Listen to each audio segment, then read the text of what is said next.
Hi everyone, my name is Chiara Mambretti and I'm a senior member of Politecnico di Milano recruitment unit in Italy. I've been involved in the market for a decade, but this year was really challenging for me, my colleagues, and I guess for many of you. Our job had to change significantly.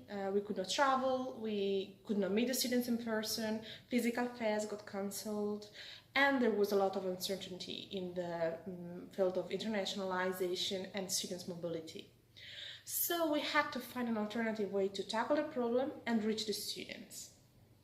And we found a very effective and efficient way in the webinars produced by Webinars4you, which helped us reach new prospective students as well as convert the admitted ones.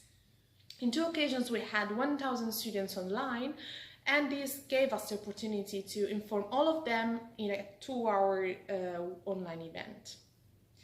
These webinars are now part of our marketing, both to recruit and to convert students.